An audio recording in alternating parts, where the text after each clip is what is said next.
On my wedding day, I walked in with a black eye. My fiancé smiled at my mother and said she needed to learn. The room laughed. Then I did something no one expected. I walked into my own wedding with a black eye. Concealer covered most of it. Megan had spent 20 minutes on my face that morning, her hands moving with the careful precision of someone who understood that this was not a normal eye to makeup session. Music, she didn't cry. She didn't lecture me. She just blended and buffed and pressed her lips together. And when she was done, she looked at me in the mirror for a long moment. We can still leave, she said. Not yet, I said. She looked at me the way people look at someone standing too close to the edge of something. Then she handed me my bouquet. What she didn't know, what nobody knew except me, was that inside that bouquet, tucked between the white peonies and the eucalyptus sprigs, was a small envelope. Inside the envelope were photographs, and the photographs were the reason I had not left the night before when I probably should have. I had a reason to stay. I needed the room. I'd been with Daniel Mercer for 3 years. Before the wedding, I want to tell you I missed every red flag, that I was naive, that I had no idea, but that would be a convenient lie, and I'm done with those. The truth is that the flags were there. I just had a very good reason to be practiced at not seeing them. I grew up in my mother's house, which meant I grew up inside a very particular reality distortion field. My mother, her name is Catherine Hargrove, and she matters enough to this story that I'll use her full name, is the kind of woman that other people describe as formidable. She chairs charity committees. She knows the maitre d' at the best restaurant in town by his first name. She wears pearls to things where other women wear regular jewelry, and somehow it never looks overdressed. She has a voice that could cut crystal, and the self-possession of someone who is never once in 61 music years on this earth been made to feel that she might be wrong about something. My father died when I was 11. His name was Robert, and he was kind, and he is the reason I have an aunt named Linda, who has been the only consistently safe adult in my life since I was old enough to understand what safe meant. After my father died, it was just Catherine and me. I will not go through all of it. That would take a different, longer story. I'll just say, music this. I learned very young to read the room. I learned to anticipate. I learned to adjust and apologize and smooth things over before they could escalate. Music, because when things escalated with my mother, there was always a cost, and the cost was always mine to pay. What that training produced in me was a woman who was exceptionally good at managing difficult people, calm under pressure, quick to music, de-escalate, skilled at making others comfortable at my own expense. If you met me at a party, you'd probably describe me as easy to be around. What it also produced was a woman who thought he's not that bad was a reasonable standard for a partner. Music, Daniel was handsome in a reliable way, an engineer, structured and logical, the kind of man who was always 10 minutes early and had opinions about kitchen organization. He was not unkind in the beginning. He was careful with me in the ways that mattered initially, and careless with me in the ways I didn't yet recognize as mattering. The first time he laughed at my mother's expense, at my expense really, because the joke was about something I'd done that my mother disapproved of. I thought it was nerves. He wanted her to like him. Lots of people tried to make my mother like come. It was an understandable impulse. The second time, music, I told myself he didn't understand the history. The third time, I started keeping a notes app on my phone, not formally, not with the intention of building a case, just music, the particular habit of a woman who grew up in Catherine Hargrove's house, writing things down so they couldn't be rewritten later. That notes app would matter more than I knew. The seating chart fight started on a Wednesday, 11 days before the wedding.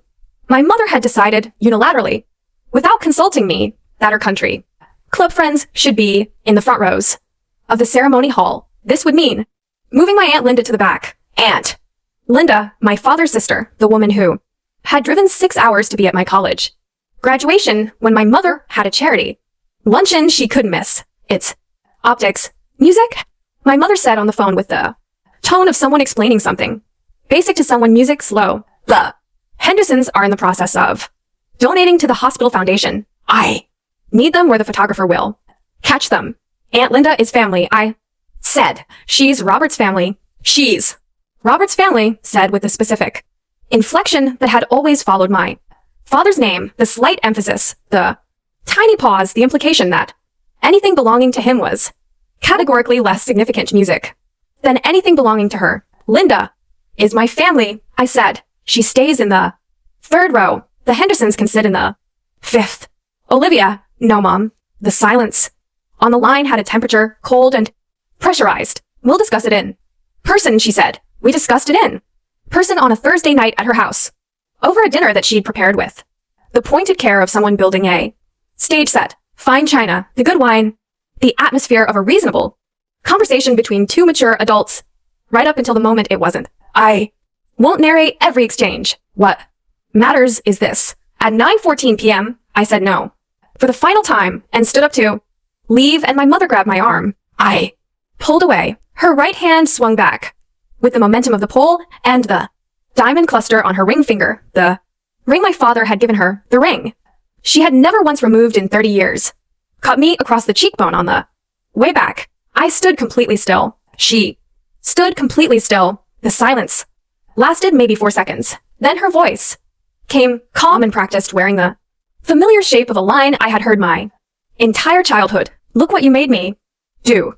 I left without speaking. I drove home with one hand on the wheel and one pressed flat against my face, not because it was that painful, but because I needed to feel something concrete and real. In my kitchen, I stood under the light and looked at myself in the dark window over the sink. There was already a mark forming, not a full bruise yet, but the shadow of one. I called Megan.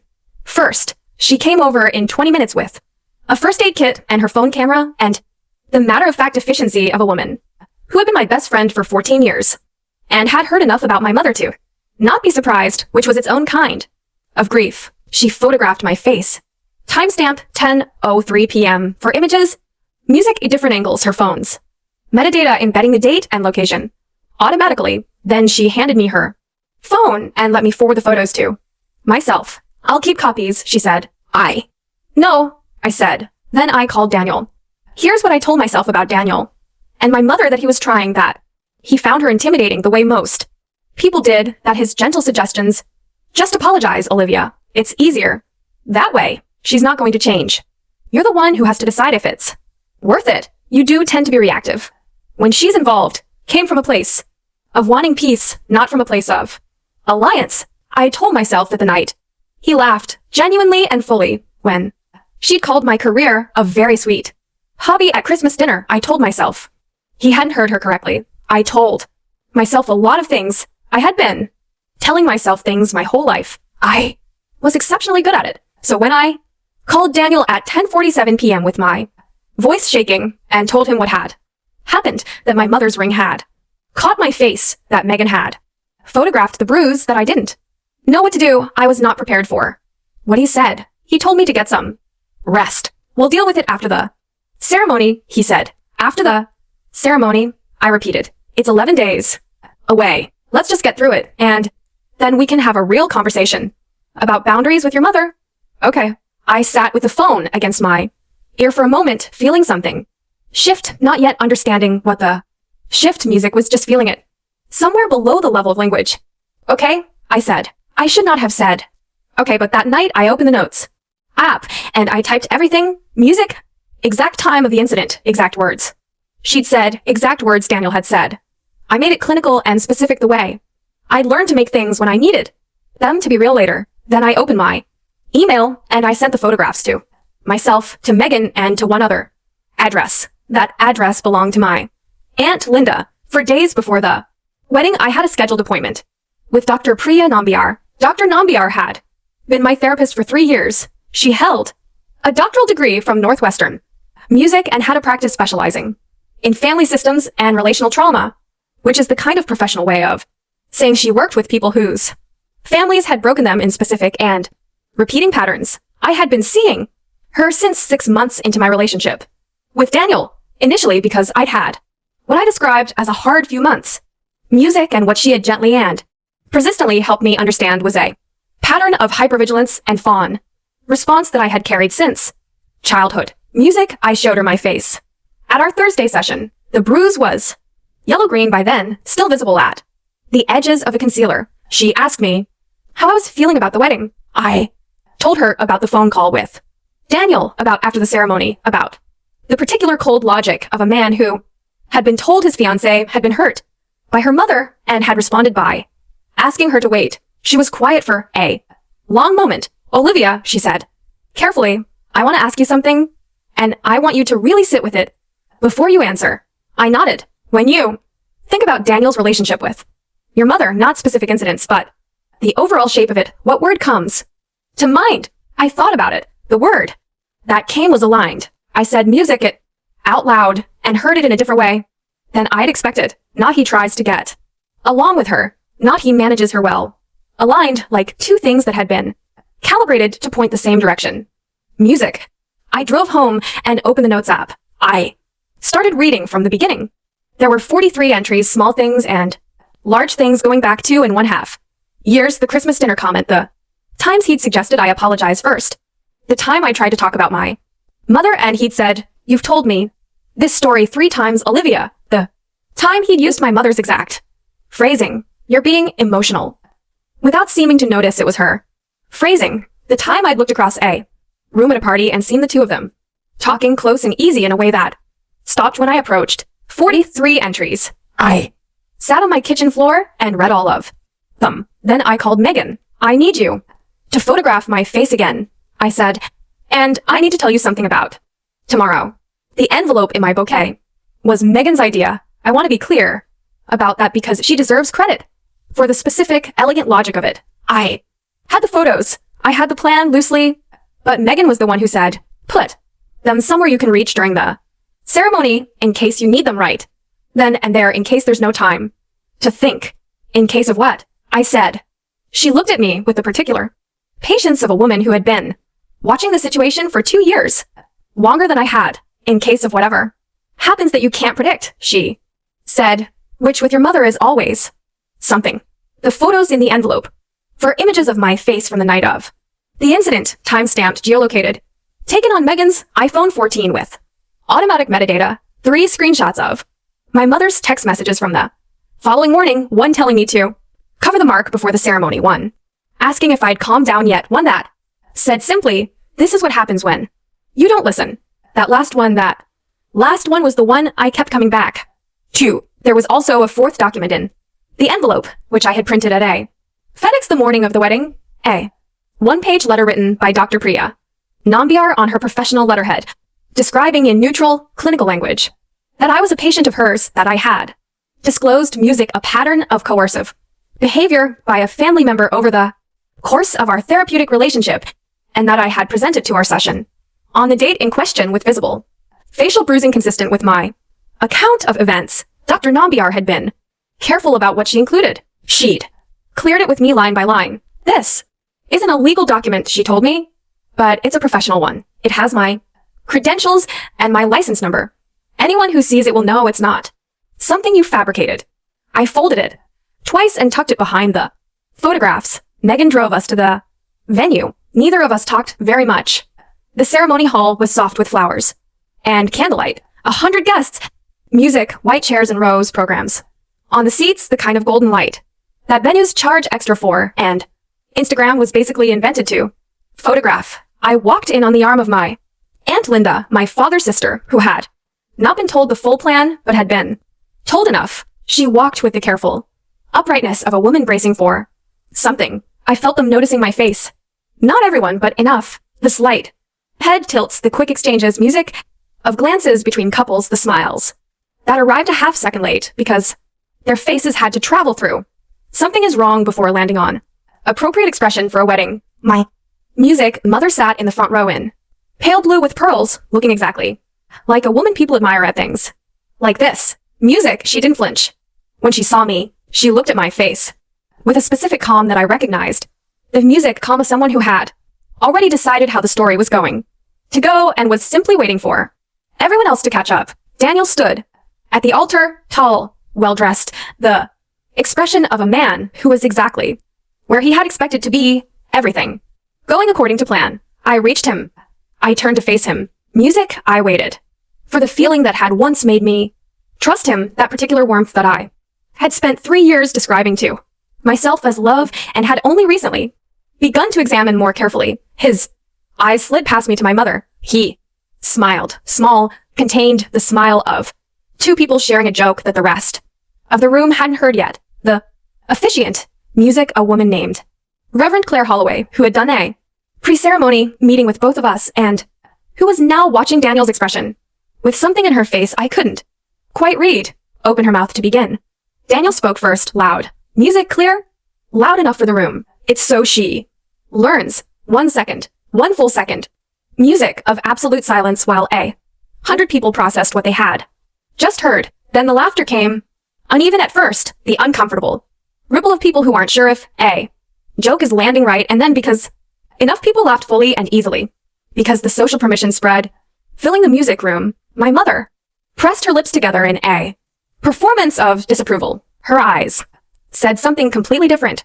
Megan was behind me. I felt rather than heard her intake of breath. I turned to face Daniel. What did you just say? His expression shifted, not embarrassment, irritation, the specific irritation of a man who has made a calculation and is annoyed that it's being interrupted.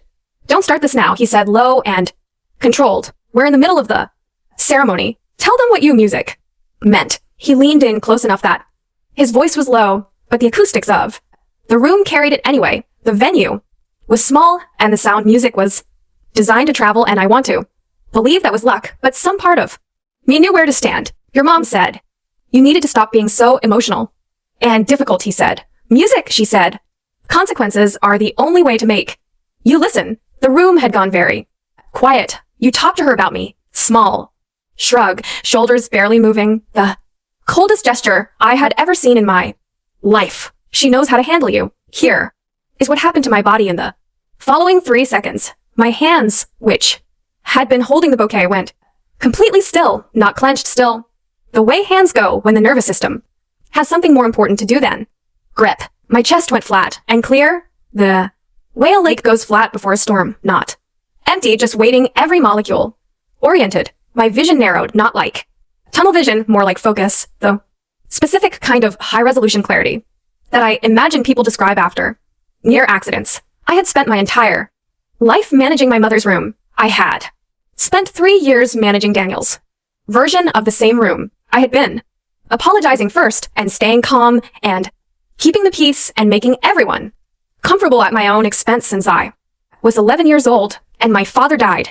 And I was alone in that house with Catherine Hargrove. I was 29 years old. I was done. I turned and faced the room. My mother hit me last night. I said, not loud, but clear, the kind of clear that carries no laughter.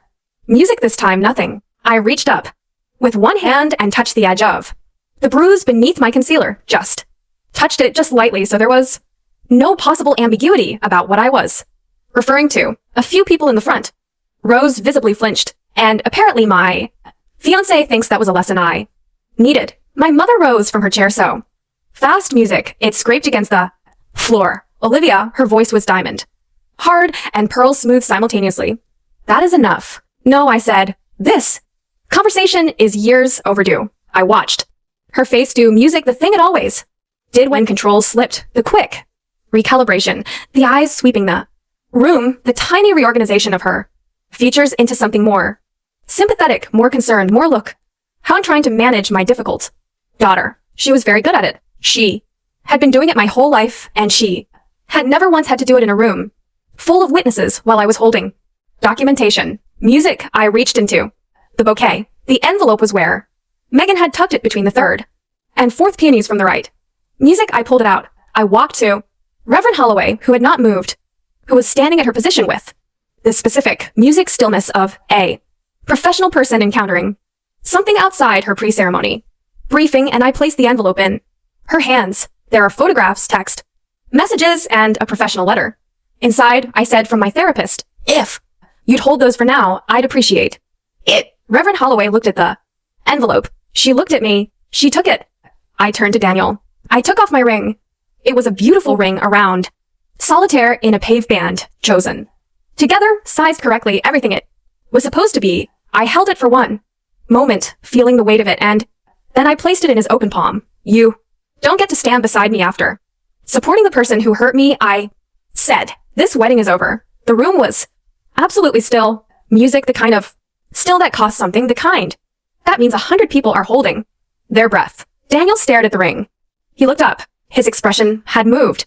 Through irritation and arrived music, somewhere unexpected, something I can only describe as genuinely bewildered.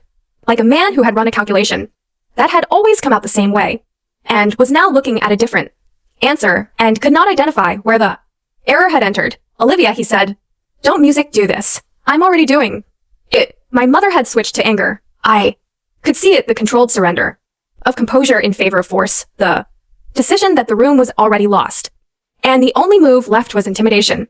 You are humiliating this family, music said. I had heard that sentence, or versions of it for 20 years. I knew its topography. I knew exactly how it felt to have music it land, the particular collapse, the sudden certainty that she was right and I was.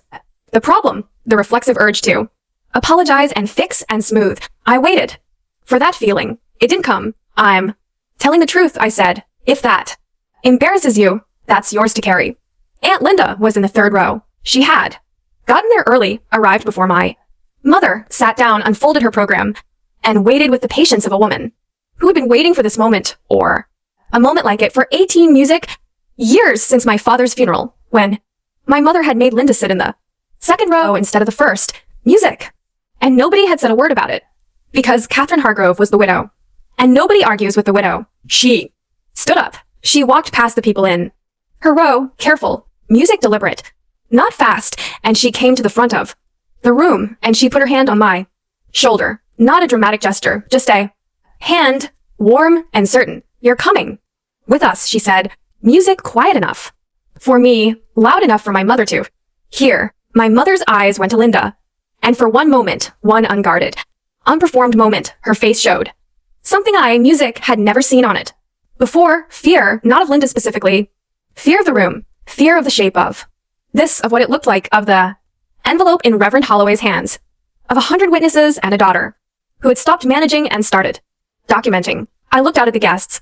Music, flowers, candles, 100 people in their good clothes with their programs on their laps, and a caterer in the back with 4 courses already plated. The food is ready, I said.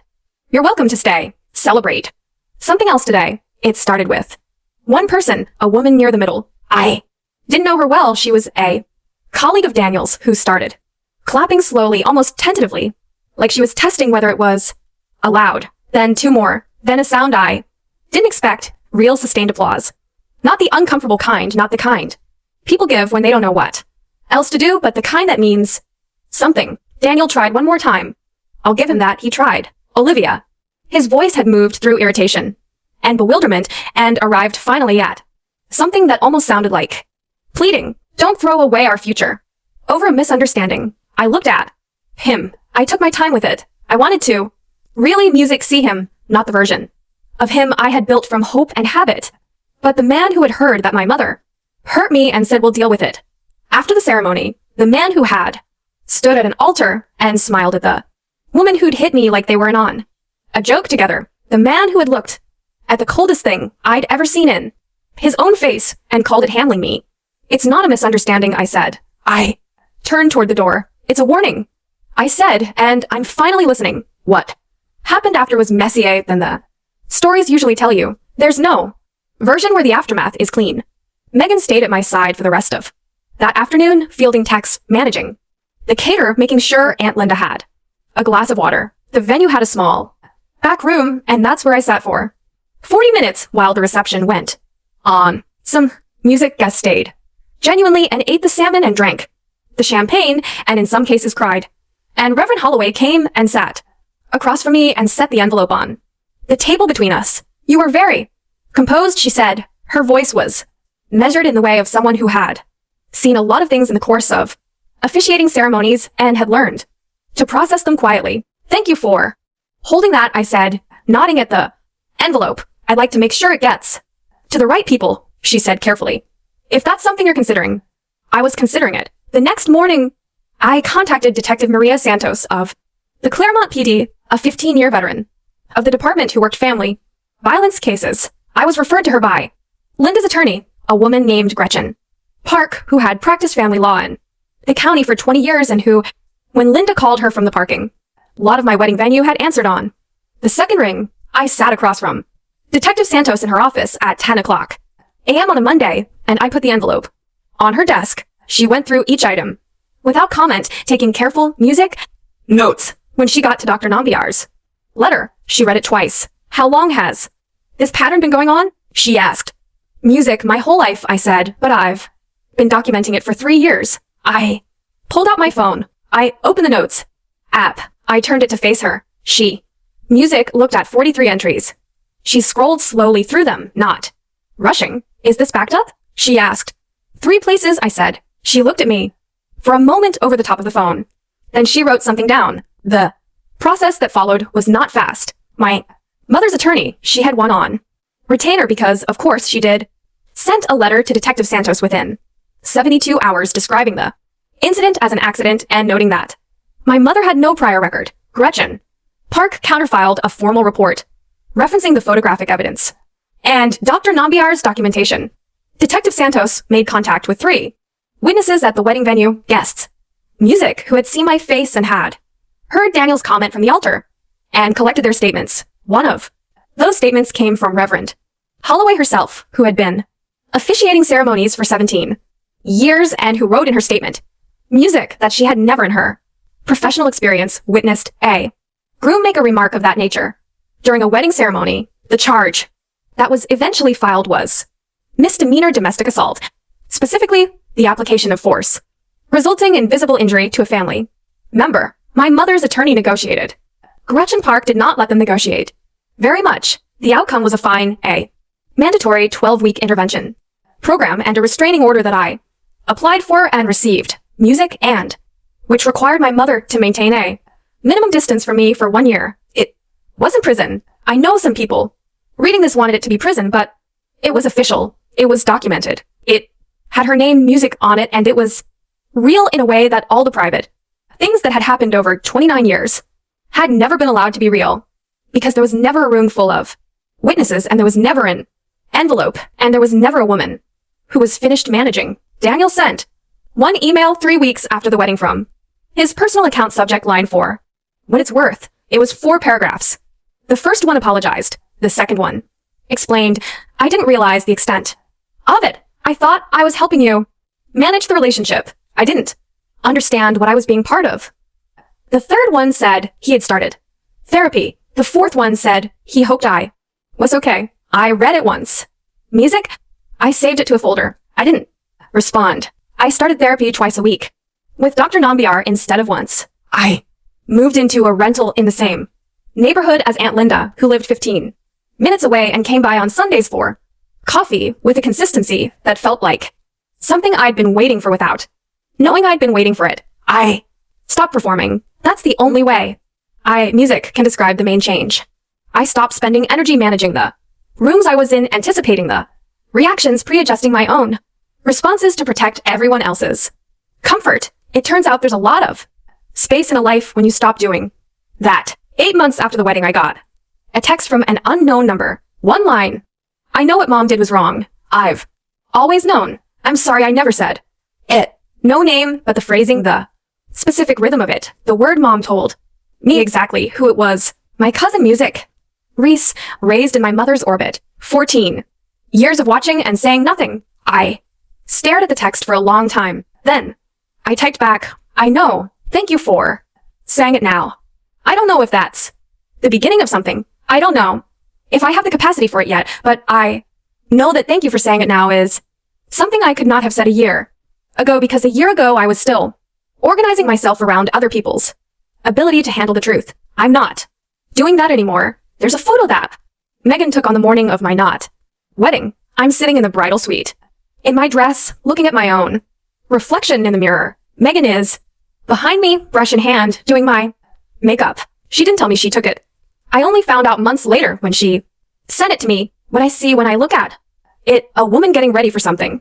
The bruise is almost hidden, almost. My hands are in my lap. My face is still, but my eyes are looking somewhere past the mirror, past the room, past the version of the story where I stay and manage and smooth and apologize. Music.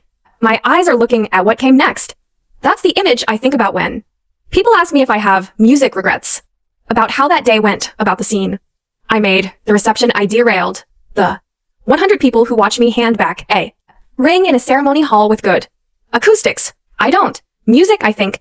About the envelope in the bouquet, the notes app with 43 entries, the woman who spent 20 years being told that truth-telling was the same as humiliation. She said, I'm telling the truth. If that embarrasses you, that's yours to carry. And then she finally put it down.